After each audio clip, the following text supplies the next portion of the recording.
Ton œuvre fait partie de chouettes parcours d'art en milieu rural de la MRC de Montcalm. Tu veux nous conter un petit peu de ta démarche pour arriver à ça?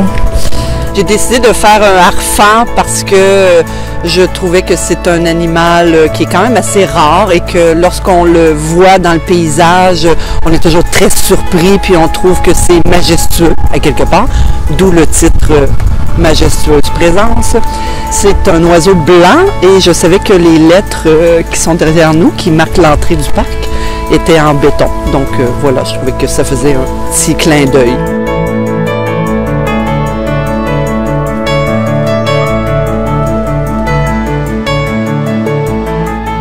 Tu veux nous parler un petit peu de ton parcours, parce que ça fait pas d'aujourd'hui, c'est pas ta première œuvre.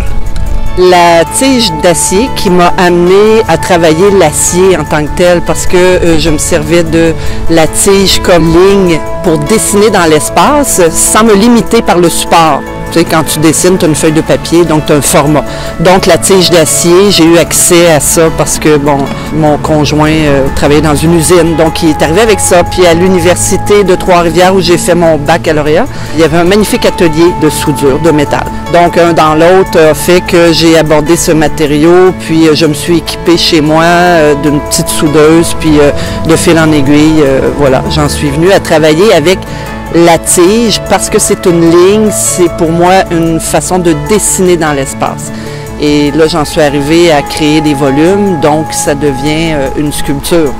Mais d'abord et avant tout, je dessine dans l'espace. Donc c'est pour ça que je me retrouve avec des sculptures faites en tige, en ligne, et ensuite je les habille pour venir créer des volumes, mais je m'amuse avec les pleins et les vides.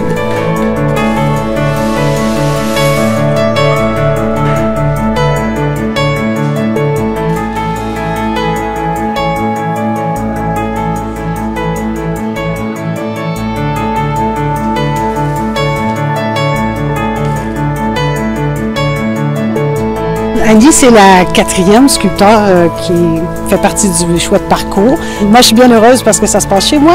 Hein? Les artistes sont conviés à venir effectuer leurs travaux chez moi, dans un atelier qui, somme toute, est bien agréable, dans un petit studio aussi très agréable pour eux. Moi, ça fait mon grand bonheur parce que ce chouette parcours-là me tient vraiment à cœur. Ça fait pousser de la sculpture dans notre belle MRC. Puis donc, la belle culture, on en a besoin. Puis des belles présences comme ça, majestueuses, ben moi, je veux qu'il en pousse encore et encore dans la MRC. Je suis très fière de ce projet. J'aime la complicité avec certains artistes. C'est sûr que dans certains cas, c'est plus grand, comme avec Annie Pelletier, on est des grandes amies depuis longtemps. Sauf que j'aime cette proximité-là avec la recherche culturelle de d'autres artistes. Ça vient me chercher beaucoup.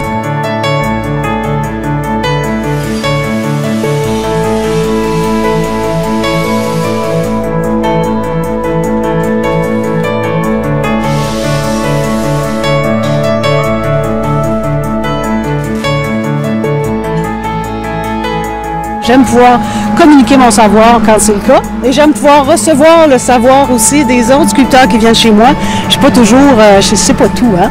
Fait que c'est ça, on apprend de part et d'autre, puis ça fait grandir de part et d'autre aussi les sculpteurs. Moi, j'adore ça, travailler en collaboration, mais aussi faire avancer certaines œuvres qui peut-être n'auraient pas été aussi grandes s'ils n'étaient pas réalisées chez moi. C'est ce que je me dis. Ça, c'est vrai.